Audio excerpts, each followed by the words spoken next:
ఓం శ్రీ మాత్రే నమః. నమస్తే అండి. ఎలా ఉన్నారు? అంతా బాగున్నారా? నేను కూడా బాగున్నానండి. మరి ఈరోజు మా ఇంటి ఆయన గురించి చెబుతానండి. ఇంకేముందండి, నేను పడే ఆగసాట్లు మా ఇంటి ఆయన గురించి చెబుతాను. మరి మరి ఒక వయసు వచ్చిన తర్వాత చేదస్తం వస్తుంది. చెప్పిన మాట వినరు. వారితో పట్టడం అంటే చాలా కష్టమైన పనే. అది తప్పందే. ఎందుకనంటే ఇంకా పిల్లలతో ఒక జర్నీ లాక్కొచ్చేస్తాం. మరి వాళ్ళు సెటిల్ అయిపోయాక పిల్లలు ఇంకిద్దరం మిగులుతాం. అప్పటికి అలసిపోయి ఉంటారు. వయసు మీద పడుతుంది, శాదస్తం వస్తుంది ఎవరికైనా సరే. అప్పుడు ఎవరు బరాయిస్తారు? భార్య మాత్రమే బరాయిస్తుంది. భార్య మాత్రమే చూసుకుంటుంది. ఆయన ఇది చెయ్యకూడదు అన్న పని చేస్తుంటే వినేదాకా చెప్పాలి. మరి పిల్లలకు టైంలో చెప్పుంటాం కదా, అలాగే చెప్పాలి. మరి ఈ పిల్లలు ఉంటారు కదా సెటిల్ అయిపోయి, మరి తల్లి చెప్పింది అనుకోండి, అమ్మ ఇలా చెప్పమ్మా అని పిల్లకైనా పిల్లోడికైనా చెబుతానమ్మా అని చెప్పి, అలా కాదండి ఇలా కానీ ఒక తల్లిలాగా పిల్ల మారాలి, తండ్రిలాగా కొడుకు మారాలి. మారి చెప్పాలి. అలా చెప్పేవాళ్ళు ఉన్నారా? బాగా ఉంటే, సంతోషంగా ఉంటే వాళ్ళని బాధ పెట్టేవాళ్ళు ఉన్నారు. తల్లిదండ్రులను బాధ పెట్టేవాళ్ళు ఉన్నారే కానీ తల్లిదండ్రుల బాధ ఏంటో తెలుసుకుని తీర్చేవాళ్ళు ఉన్నారంటారా? లేరండి. నేను చాలామందిని చూస్తున్నాను. పోనీలేండి, అలా బాగా బతికితే చాలు, బాగా ఉన్న తల్లిదండ్రులని అనకుండా ఉంటే చాలు. ఎందుకంటే ఈరోజు తల్లిదండ్రుల టైం, రేపు ఇదే టైం వాళ్ళకు కూడా వస్తుంది కదా, అప్పుడు బాధపడతారేమో అని కాస్తంత బాధ, అంతకన్నా ఏమీ లేదండి.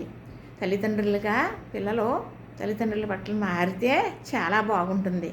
ఉంటారండి, అక్కడ లేకుండా లేరు. తల్లిదండ్రులు ప్రేమగా చూసుకునే వాళ్ళు మొత్తానికి లేరని చెప్పను. ఎక్కడో ఉంటూ ఉంటారండి. ఉంటారండి, ఇంకా ఏదనుకున్నా కూడా అది వ్యర్థం అయిపోతుంది. ఇప్పుడు మా వారు ఉన్నారు కదండి, అయితే 65 ఎంతో దాటినీలేండి ఆయనకి. మరి కష్టపడ్డారు. ఎముకలు గంధం చెక్కల్లాగా అరిగిపోయినాయి. ఆయన ఇప్పటికీ కష్టపడుతూ ఉన్నారు. నేనున్నాను కదండి నా కోసం.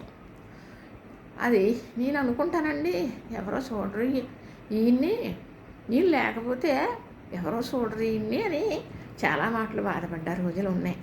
ఇప్పుడు మాట అన్నప్పుడు బాధపడ్డ రోజులు ఉన్నాయి, తిట్టిన రోజులు ఉన్నాయి, మళ్ళీ బాధపడ్డ రోజులు ఉంటాయి.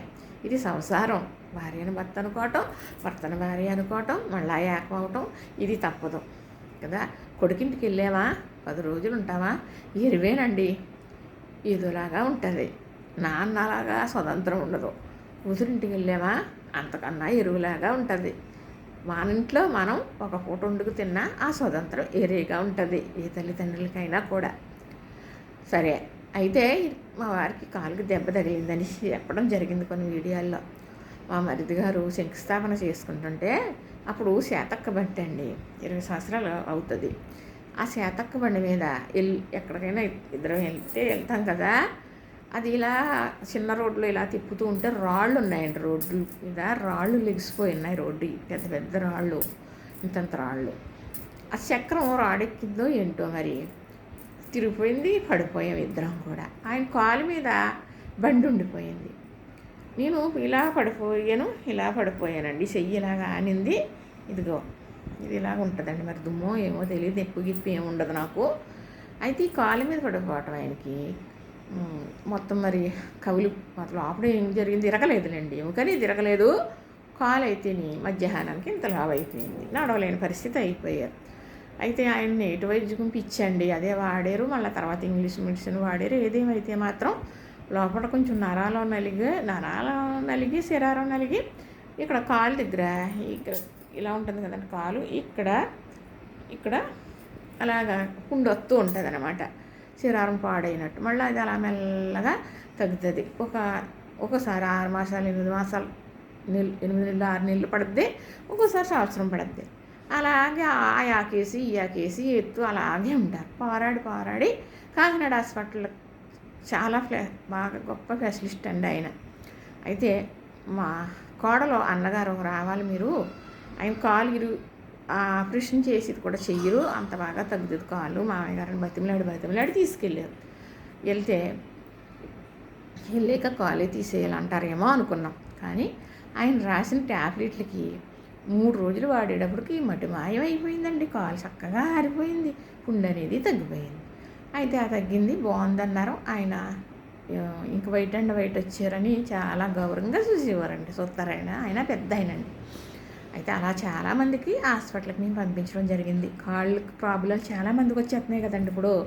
అలాగే మా నాన్నవాళ్ళ భర్తకు కానీ, ఇంకా మా వారికి తెలిసిన వాళ్ళకి కానీ, ఇక్కడ తెలిసిన వాళ్ళకి కానీ ఒక 60 మందిని మేము పంపించాం, తగ్గింది. అయితే మా వారు ఏం చేసేవారు, ఏదైనా మళ్ళీ ఆ పుండు మళ్ళీ వచ్చేస్తే మళ్ళీ వెళ్ళేవారు. అలాగే ట్యాబ్లెట్లు ఇది రాసేవారు. ఒక ఇంజెక్షన్ చేయలేదండి ఎప్పుడు కూడా, తగ్గిపోయేది. ఇంక తర్వాత ఏంటి, ఏదన్నా కొంచెం వచ్చేటప్పటికి అవే ట్యాబ్లెట్లు కొనేసుకోవడం, వేసేసుకోవడం, తగ్గిపోవడం, అలానే జరిగిందండి. అలాగే ఇన్నాళ్ళ నుంచి ఒక 7 సంవత్సరాల నుంచి అలాగా. అయితే అవి కూడా వేసుకొని మెడిసిన్ నేను ఆయుర్వేదంతో తగ్గించుకుంటానని చెప్పి మన మాట వినకుండా మూర్ఖత్వం కింద ఉండటం. ఎవరన్నా ఏదో ఒక ఆకు చెప్తారండి, ఆ ఆకు నూరి ఎంత తెచ్చుకుంటారు, ఆకు ఇంత ముద్దను వరతారు, ఉన్నది ఇంత ఉండు, అందులో ఏదో ఏమని చెప్తారు కదండి, అదేసి రాసేవారు. నత్తుడాకని తెచ్చేవారు. నత్తుడాకంటే కాదండి, నత్తుడాకు ఇప్పుడు నేనున్నాను అనుకోండి, కూరగాయలు కట్ చేస్తున్నాను అనుకో, గబుక్కుని తెగిపోవచ్చు. తెగినప్పుడు ఆ నత్తుడాకు అనేది ఇలాగ నలిపేసి ఆ ఆకు పసరు సుక్కేస్తే బొగ్గుమని ఉండిపోద్ది, సందర్భం మాడిపోద్ది. నాకు తెలుసు, వైద్యం కొంత మరి పల్లెటూరు వాతావరణం, పెద్దోళ్ళం వాడున్న వాళ్ళమే. అంతేగాని వచ్చిన పుండుకి నత్తుడాకు వేయటం అనేది కరెక్ట్ కాదు. దెబ్బ మాడిపోవాలి అంటే నత్తుడాకు రసం వేసేవారు. అలా కాదండి అని చెప్తే వినరండి ఆయన. అది ఒక పోనీ ఎవరో చెప్పారు, 10 రోజులు వాడేసాం, 10 రోజుల్లోనే మనకి గుణం కనపడలేదు, అప్పుడు ఏం చేస్తాం, ఆపేస్తాం, ఇంకోటి మొదలు పెడతాం. ఇప్పుడు ఇంగ్లీష్ మెడిసిన్కి వెళ్ళామనుకోండి, డాక్టర్ గారు మందులు రాస్తారు, మనకి రాసిన తర్వాత వాడతాం. మళ్ళీ నువ్వు 4 రోజులకో 5 రోజులకో 6 రోజులకో చెబుతారు. మనం వెళ్ళేటప్పటికి ఆ పుండు ఉండే వాతావరణం చూస్తారు. తగ్గుముఖం పెట్టిందనుకోండి, అవే మెడిసిన్ వాడమనో లేకపోతే ఇంకోటి మారుతారు. లేదు ఇలా ఉందనుకో, మొత్తం మెడిసిన్ మారుతారు కదా. అలాగే మనం ఆకు కొని నేటి వైద్యం ఉంది కాబట్టి డాక్టర్ గారు 1 రోజులకి మారిస్తే, ఇంగ్లీష్ డాక్టర్ గారు ఇది ఒక 15 రోజులు 20 రోజుల కన్నా మార్చేయాలా, నెలల తరబడి వేస్తూనే ఉంటారు. అది అది చీము కాదు, రక్తం కాదండి, నీరులాగా కారుతూ ఉంటుంది, ఇంత దెబ్బ ఉంటుంది. అది ఇవన్నీ వేయకుండా వేయడం వల్ల పెరిగిపోతూ ఉంటుంది. గొప్ప శరీరం అండి అయింది. అయితే అలాగంటారా, మళ్ళీ మానేయడం, మళ్ళీ మనం మొదలుపెట్టిన ఇంగ్లీష్ మందులు ఏదో వేసుకునేటప్పటికి టప్పమని మాడుతుంది.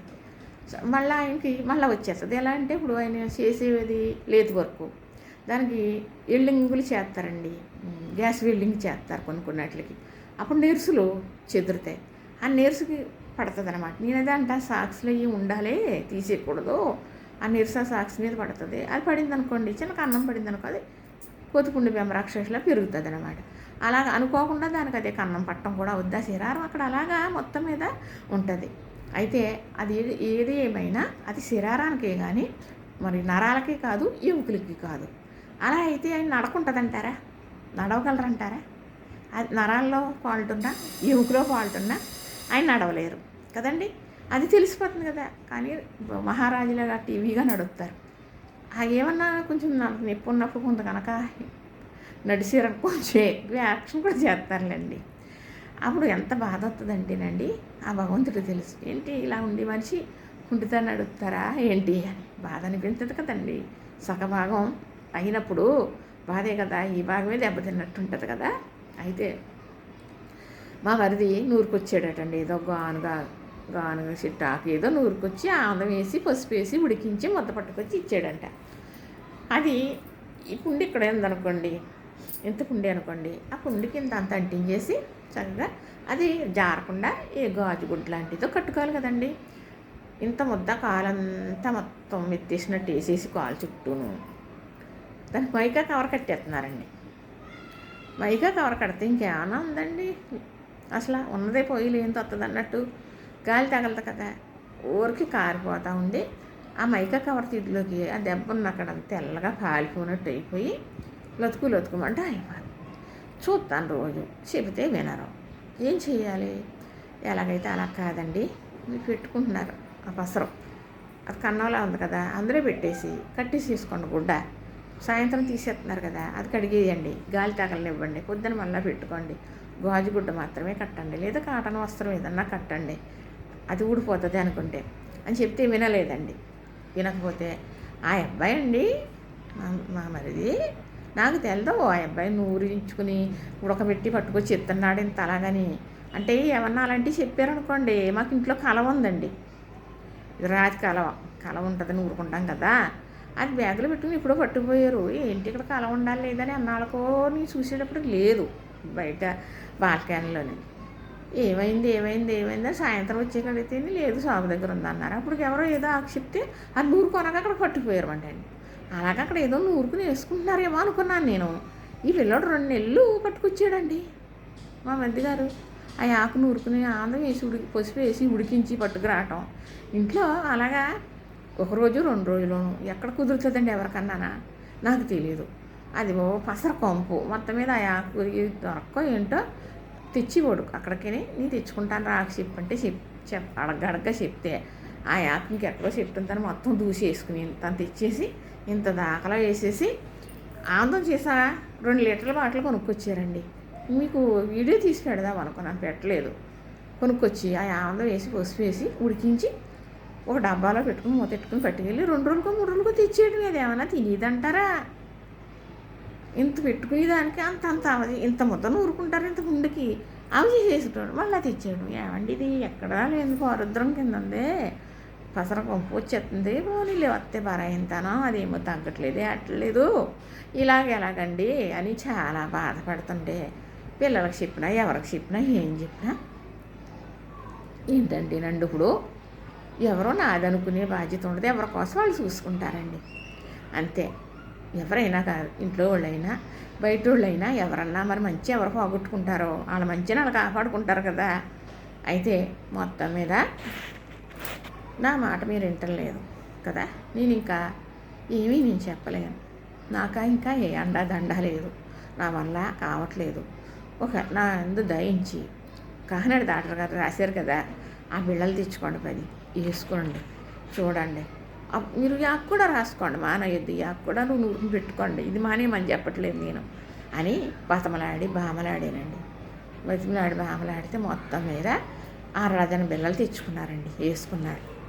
వేసుకుంటే ఆరిపోయింది, చక్కగా తగ్గిపోయింది. 6 డజను రోజుకు 1 వేసుకుంటే ఇంత పుండుగా వచ్చి ఇంతే ఉందండి. ఇంకా సూత్నాను తగ్గిపోయిందండి అని అంటే బిళ్ళ మానేస్తారేమో భయం. కడక ఎలాగైతే మళ్ళా తెచ్చుకున్నారు ఇంకో 10. భగవంతుడి దయ వల్ల తగ్గుముఖం పట్టేసింది. చూసారా, అది వాడున్నారు బిళ్ళలో శరీరం మీకు అలవాటు పడింది, అది లటక్కని తగ్గింది. ఇప్పుడు దానిలో పసర వేసుకుంటారు 3 నెలలు అయింది, ఆ ఆకు నూరుకుని తగ్గిందా? నేటి వైద్యము తగ్గుతుంది కాదని నేను అన్నం. అందరికీ కుదరదు, అందరికీ తగ్గిపోదు అన్నట్టుగా అన్ని ఆకులకి లటక్కని తగ్గిపోదు, ఇంకోటి ఇకటింతది కూడాను అని చెప్పి చేస్తే మొత్తం మీద తగ్గిపోయినా కూడా ఆకు వేసుకుంటారంటండి. తగ్గిపోయినా కానీ ఆకు తెచ్చుకుంటానని అన్నారు. ఏమండి వద్దు, తగ్గిపోయింది కదా, ఇంకా దాని జోలికి వెళ్ళొద్దు, బాగుంది కదా, మనం ఎక్స్ట్రా చేయకూడదు అలాగా. ఆయన మనస్తత్వం ఏంటంటేనండి, ఈ ట్యాబ్లెట్ వేసుకోండి తగ్గిపోద్ది అన్నాం అనుకోండి, ఆయనకి వాళ్ళు చెప్పిన వాళ్ళు నచ్చారు అనుకోండి, ఇప్పుడు వేసేసుకుంటాను బాగా తగ్గిపోద్ది అనుకుంటారు. చిన్నపిల్లల మనస్తత్వం అనమాట అండి. మాకు వాళ్ళు అదే అంటుంది, మా అది చిన్నపిల్లల మనస్తత్వం అండి అని అంటుందండి. అయితే ఇంతకే మీకు సరేలేండి, ఏదేమైతేనేమి తగ్గింది, తగ్గుమోహం పట్టిందేంటి మొత్తం తగ్గింది, అమ్మయ్యా అని ఊపిరి పీల్చుకుని కొండకి పిండి కొట్టేసానండి. ఆనందమే ఆనందం, సంతోషమే సంతోషం, తగ్గిపోయింది కదా. అంటే ఒక్కొక్కసారి గమ్మునే తగ్గుతుంది కానీ ఒక్కొక్కసారి సంవత్సరం పట్టేస్తుందండి పిండి తగ్గనాకి. అది ఒక టైం వరకు అలా ఉంటుందండి, మళ్ళీ లోన్ నుంచి చెడైపోతుందో ఎంజిటో నాకు తెలియదు. కానీ ఎన్ని వాడినా కూడా అది దానికి అది తగ్గినట్టుగా తగ్గుతుంది. కానీ ట్యాబ్లెట్ వేసుకున్నారు తగ్గింది. కాళ్ళకి ఇబ్బందులతోటి చాలామంది పడుతున్నారు కదండి, అందరికీ ఉంది కాబట్టి చెబుతున్నాను నేను. అయితే మళ్ళా కొత్తగా నిన్న కాకుండా మొన్నోటి ఒకటి జరిగింది. మంచి సత్యనారాయణ గారు వస్తున్నారటండి, ఎక్కడికో ఓం శాంతికి వెళ్ళారు. అక్కడికి వెళ్తే ఆయన ఏం చెప్పాడు, ఉడకబెట్టింది 1 పూట తినండి, ఉడకబెట్టలేదు 2వ పూట తినండి, మీరు ఇలాగా అరగకుండానే తినేస్తారు అలాగ. కాబట్టి పొద్దున్న ఏమి తినకండి, ఉదయం 10ంటికి అన్నం భోజనం చేసేయండి, మళ్ళీ సాయంత్రం పొళ్ళే తినండి, ఇలాగే తినండి. మరేమో మొలకెత్తిన గింజలు తినండి, గుమ్మడి గింజలు మరేమో ఇవి ఉంటాయి కదండి, ఉసు గింజలు అన్నీ తింటున్నారు కదా, ఇవన్నీ చెప్తే అవి వినేసి మరి ఓంశాంతి అంటే ఒకటి ఇష్టం కదా, ఓంశాంతిలో చెప్పింది కదా, ఇంకా వంట పట్టేసింది. ఏంటి తెల్లబట్టలు వేసుకుని వెళ్తున్నారు అనుకున్నాను, అనుమానం వచ్చింది. వచ్చేటప్పుడు బట్టలు తెచ్చేసుకుంటే తెల్లబట్టలు వేసుకుని వెళ్ళారు ఎక్కడికి ఏంటని. ఏదేమైనా చెప్పకపోయినా కూడా తెలుసుకునేదాకా విడిచిపెట్టను. అడిగారండి. అడిగితే ఏముంది, మీటింగ్ ఉంది, ఏదో మీటింగ్ అని. ఏం మీటింగు, తెల్లబట్టలు వేసుకునే మీటింగ్ ఏంటండి అని తీగ అడగాలంటే బయటికి రావాలి మాట అంటేని అని అంటే, అదే మంచి సత్యనారాయణ గారు వచ్చారు, ఇలాగ రేపు నుంచి నేను ఇంటికి ముందు తినకొద్దన్న ఆయన చెప్పాడు కదా, అలా ఉంటాను. ఏం చెప్పారంటే ఇలా చెప్పారు, గింజలు తినడం. ఏమండి అది మీకు వర్తించదు. మా బాబు ఉన్నాడండి, మా పెద్ద పాప ఉంది, మా చిన్న పాప ఉంది, ఒళ్ళుగా ఉంటారు వాళ్ళకి వర్తింతుంది. వాళ్ళు చేసి పనులకి వాళ్ళవి ఎక్కువ వరిసిపోయి పనులు చేయరు. వాళ్ళకండి వైద్యము, ఆయన చెప్పిన వైద్యము తప్పని నేను అంటలేదు. అది మీకు పని చేయదు. మీరు రెక్కలు వేసుకుని చెయ్యాలి, నిలబడి చెయ్యాలి. మీరు రాళ్ళు తింటారు పోతుంది. అలాంటప్పుడు మీకు ఆ వైద్యకం మీకు పని ఏంటండి? నేను చూస్తాను చేయాలా, నాకు తెలుసు. ఆయన చెప్పే మాటలు మీకు పని చేయవయ్యి. మీరు పండు తినేసి ఉంటే నిద్రట్టద్దా? ఇప్పుడు ఎవరో చెప్పక్కర్లేదు, ఒక డాక్టర్ గారు చెప్తారండి ఛానల్లో, నేను చూస్తూ ఉంటాను. చిన్న అబ్బాయి చిన్న ఎంత బాగా చెబుతారో. మా వారు చేసి అన్నీ చెప్తారండి. ఆయన ఏమిటి, యోగా చేయటం మంచిది. మా వారు 3ంటికి లేచి యోగా చేసుకుంటారు. సన్నీళ్ళు స్నానం చేయటం మంచిది. మా వారు ఎప్పుడూ సన్నీళ్ళు స్నానమే చేస్తారు. వాకింగ్ బయటికి ఉదయం మాటలు తిరుగుతారండి. అది ఆయన చెప్పలేదునండి. మళ్ళానేమోని చెప్తారండి. అంటే ఆకలి వేసినప్పుడు మాత్రమే తింటారు, అది కడుపు నిండా తింటారు. పొద్దున టిఫిన్ తింటారు కదా, తినేసరి టిఫిన్ అనేసి మన దగ్గర ఇంట్లో ఏదో ఉంటాయి కదండి, ఏమన్నా ఏ పుళ్ళు అనేది ఏదన్నా ఉంటే తింటారంటే తినాను, ఇంకేమీ తినరు. మళ్ళీ ఆయన 2ంటికి భోజనం చేస్తారండి. ఆ 2ంటికి భోజనం చేసే వరకు కాస్త మజ్జిగ ఇచ్చేస్తానండి నేను, ఒక గిన్నెలో పోసి అందులో కొంత వాటర్ కలుపుకొని మజ్జిగ తాగుతారండి. తాగేసి చక్కగా 2ంటికి భోజనం చేసేస్తారా, ఇంకేమీ తినరు. మళ్ళీ ఈ మజ్జిగ ఉంటుంది ఇంకా, అందులోనే నీళ్ళు వేసుకుని కాస్త తాగుతారు. 8:30కి అలా బయలుదేరి 9 అయ్యేటప్పుడు వచ్చేస్తారు. చక్కగా వచ్చిన తర్వాత చక్కగా స్నానం చేసేస్తారు. స్నానం చేసేసి మరి టిఫినే చేస్తారండి. భోజనం అంటే షుగర్ ఏమి ఎక్కువ లేదు, అలవాటు అయిపోయింది అన్నమాట. చక్కగా మినపరొట్టె మాత్రమే వేస్తాను. పొద్దుట ఏం కర్రీ వండి మా కర్రీ పెట్టేస్తే చక్కగా తినేసి హ్యాపీగా తనకాసేపు కూర్చుంటారు. అంటే ఎక్కువ తినారండి, వేయిగా తినకుండా కాసేపు కూర్చుంటారా, ఒక అరగంట చక్కగా పడుకుంటారండి. పడుకుంటున్నారా లేదా మనం చూసేటప్పటికప్పుడే గురకెట్టేస్తారు. చక్కగా నిద్రపోతారు, తెలిసిపోద్ది. మళ్ళీ ఆయన 3ంటి వరకు మెలకు రాదు. ఆయన 3ంటికి లేచి స్నానం చేసి మళ్ళీ ఇవ్వరు. ఆయన ఆ డాక్టర్ గారు చెప్పిన పనులన్నీ మా వారు చేస్తారు. అది ఆరోగ్యం. మళ్ళీ ఆ డైజెషన్ ప్రాబ్లం అస్సలు ఉండదు. 3ంటికి లేచినప్పుడు అన్నీ పూర్తి చేసుకుంటారు. అది మా పిల్లలు కూడా చాలా మెచ్చుకుంటారు. డాడీ ఇది అంతా కూడా చాలా బాగా ఉంటుందని. ఆయన కష్టపడతారు కదండి, ఏదైనా చక్కగా అరుగుతుంది. మళ్ళీ కడుపులో ఉండగానే ఇంకోటి తినేయటం అనేది ఉండదు ఆయన చేసే పనికి. ఆయన ఆరోగ్యానికి ఇప్పుడు వరకు అస్సలు డోకా లేదండి, అభ్యంతరం లేదు. ఏంటి షుగర్ అనేది తగిలింది 20 సంవత్సరాల కిందట. అప్పుడు ఎలాగుందో ఇప్పుడు అలాగే. ఎవరన్నా అంటారటండి షుగర్ ఏం కాదండి, అది లెక్క కాదు అని అంటారంట. కానీ చిన్న బాగా పవర్ తక్కువ బిళ్ళ అది మాత్రం వేసుకుంటారండి. ఏది వాడినా, ఇంగ్లీష్ మెడిసిన్ వాడినా అది మానకూడదన్నారని వేసుకుంటారు. అది కూడా ఒక 20 రోజులు మానేశారు. నాకైతే తెలీదు, ఆయన వేసుకుంటున్నారు కావాలనుకున్నాను. తేడా వచ్చింది కొంచెం, అప్పుడు మానకూడదని చెప్పారంట. కొంచెం వెళ్ళండి అని ఆ బిళ్ళ మాత్రం తప్పకుండా మానకుండా పొద్దుటి టిఫిన్ ముందు వేసేసుకుంటారండి. అది ఆయన ఉండే పద్ధతిలో అలా ఉంటారు. ఆ వయసుకి ఇది అరగలేదనో లేకపోతే ఈరోజు ఇలా ఉందనో ఉండదు. అస్సలు ఆ తేడా ఇప్పుడు వరకు పరమేశ్వరుడి దైవాలు లేదు. ఒకటే ఆయన ఏమంటారంటే, మీ చేత్తో వండి పెడతావో మాకు ఆరోగ్యం. పిల్లలకి ఇప్పుడు వరకు ఇండిషన్ వేయించలేదు.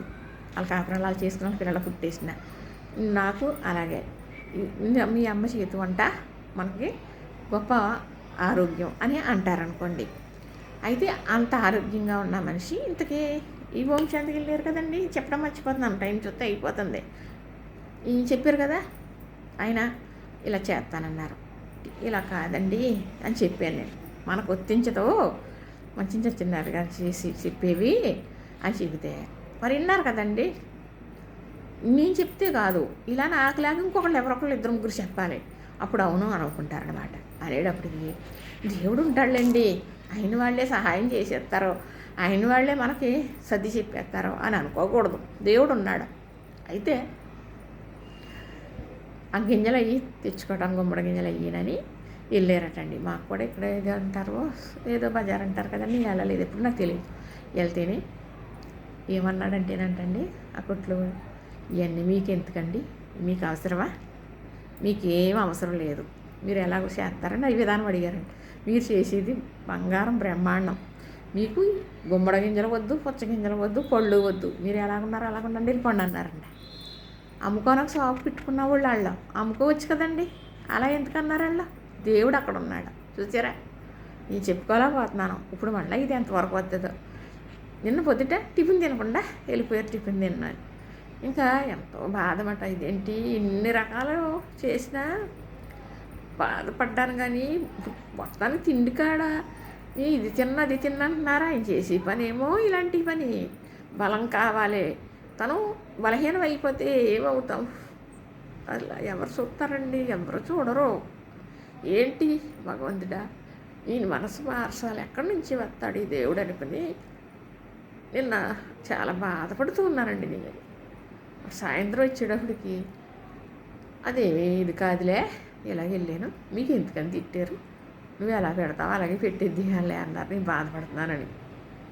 అప్పుడు నేను అదే చెప్పాను, పొద్దుట టిఫిన్ తింటారు, 3ంటికి లెగిసిన మనిషి మధ్యాహ్నం 10ంటికో 11ంటికో అన్నం తింటాం, క్యారేజీ పెట్టుకుని ఏమీ భోజనమే చేస్తామని చెప్పి ఏమీ తినకుండా వెళ్ళిపోతే షుగరు అంతో కొంత ఉంది కదండి. ఎలా ఉంటుంది చెప్పండి? అసలు తెలియాలి కదా, తెలీదు, చెబితే వినాలి. అదేదో నచ్చేసింది. వయసు పెరిగింది కదండి, ఇప్పుడు ఇంకా కొంచెం చేదస్తం కిందే ఉంటుంది, నేనే భరాయించాలి. బిడ్డలను ఎలా చూసుకున్నానో ఇప్పుడు బిడ్డలాగా ఉండాలి. కానీ వినకపోతే కోపం వస్తుంది, తిట్టవలసి వస్తుంది, బాధపడవలసి వస్తుంది, ఏడవలసి వస్తుంది కదండి. కానీ దేవుడు అక్కడ ఉన్నాడో ఇవన్నీ మీకు అనవసరం అంటే, హౌస్ గింజలు లేదు, పుచ్చ గింజలు, దోస గింజలు మీకు ఏం అవసరం లేదు, వెళ్ళిపోమన్నారంట. వచ్చేసారు. నిన్న సాయంత్రం 2 పళ్ళు ఏం తిన్నారో జాంకాయ అది వచ్చారు. నాకైతే ప్రాణం చాలా బాధ అనిపించింది. అప్పుడు ఏంటి టిఫిన్ చేయడానికి పిండి అయ్యి బయట పెట్టుకుని ఉంచుకున్నాను, ఏమంటారో తెలియదు, వద్దన్నారు కదా. అంటే రేపు నుంచి తినేస్తాలే ఇలాగన్నారా అన్నారు. అమ్మాయ దేవుడు ఉన్నాడు అనుకుని ఆ పరమేశ్వరుడికి పోతే అన్నం పెట్టుకున్నాను. ఇలా ఇబ్బందులు ఎవరికైనా ఉంటాయండి, ఇద్దరే ఉన్నప్పుడు ఒకరి గురించి ఒకరికి ఇబ్బందులు ఉంటాయి. కానీ భార్య భరాయించాలి, తప్పదు కాదన్నాను. పిల్లలకని చెప్పుకుంటే పెద్దదైపోతుంది తెలుసండి, సమస్య ఇంకా పెద్దదైపోతుంది, అదేమి సర్దుబాటు అవ్వదు అనబొద్దు. నేను చెప్తున్నాను, ఎవరికాళ్ళు తెలుసుకుని ఒకసారి చెప్పుకుని 2 సార్లు చెప్పుకుని అతనుంటే నీ బతుకు కాబట్టి రక్షించుకోవాలి, కాపాడుకోవాలి, బాధపడాలి. లైక్ చేయండి, షేర్ చేయండి.